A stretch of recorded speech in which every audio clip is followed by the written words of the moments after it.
ఈరోజు బ్రేక్ఫాస్ట్ స్పెషలా? స్పెషలే, రోజు స్పెషలే మనకు రోజు స్పెషలే. Hi friends, good morning. ఈరోజు మన బ్రేక్ఫాస్ట్ స్పాంజీ దోశలు అండి. ఈజీగా చేసుకుని ఇన్స్టెంట్ దోశలు అటుకులతోటి చేసుకుందాం. రండి చూపిస్తాం. అటుకులు తీసుకోవాలి, ఒక కప్పు అటుకులు తీసుకొని కడగాలి.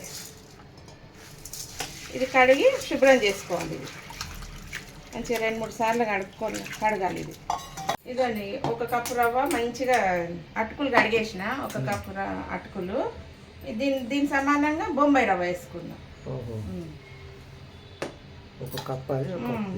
దీని సమానంగా పెరుగు వేసుకుందాం ఒక కప్పు.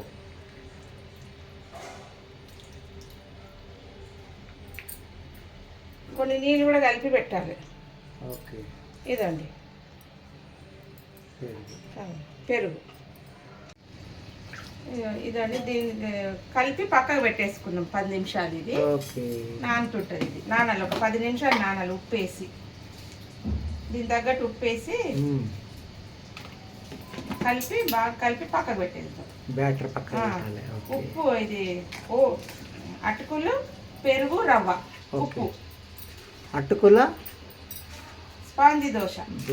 స్పాంజీ దోశ బ్రేక్ఫాస్ట్కి ఇన్స్టెంట్ దోశ అండి. మనం పిండి రుబ్బాల్సిన అవసరం లేదు. ఇదండి ఈ విధంగా కలిపి పక్కకు పెట్టేద్దాం ఒక 10 మినిట్స్, 10 నిమిషాలు. అటుకుల ఇన్స్టెంట్ స్పాంజీ దోశ పక్కకు పెట్టి నానిందా? నానింది. మంచిగా ఇంత గట్టిగా మంచిగా నానింది. దీంట్లో ఇంకా కొన్ని నీళ్ళు పోసుకొని మనం దోశల పిండి ఎట్లా రుబ్బుకుంటాం అట్లా రుబ్బుకుందాం. గ్రైండ్ చేయాలి. మిక్సీలో వేసుకుందాం. నీళ్ళు పోయాలండి. కొన్ని నీళ్ళు పోసి మనం దోశల పిండి ఎట్లా రుబ్బుకుంటాం అట్లా రుబ్బుకుందాం.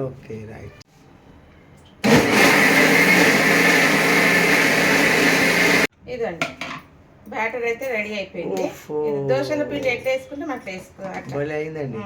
ఇలా పోసేసుకుందాం. ఇలా పోసుకొని కొంచెం తినే సోడా కలుపుకుందాం. ఇదండి కొంచెం తినే సోడా వేసుకుందాం. 1/2 టీ స్పూన్ తినే సోడా వేసుకుందాం. వేసుకొని బాగా కలుపుకుందాం. కొంచెం బ్యాటర్ మనం దోశల పిండి ఎట్లా చేసుకుంటాం అట్లా చేసుకోవాలి.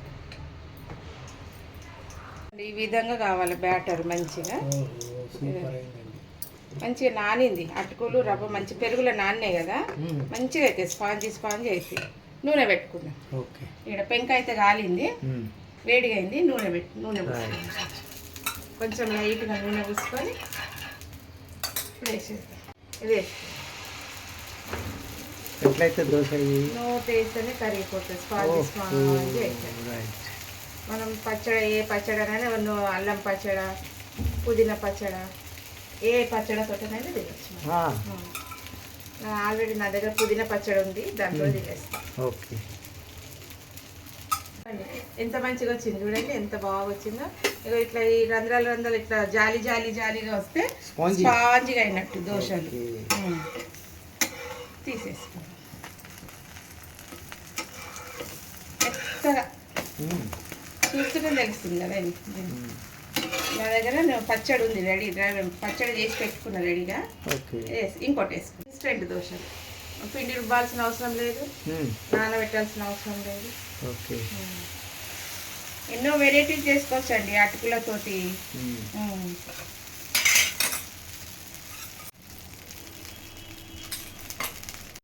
సెకండ్ దోశ కూడా అయిపోయింది. ఎంత మంచిగా వచ్చింది చూడు. ఇట్లా రావాలి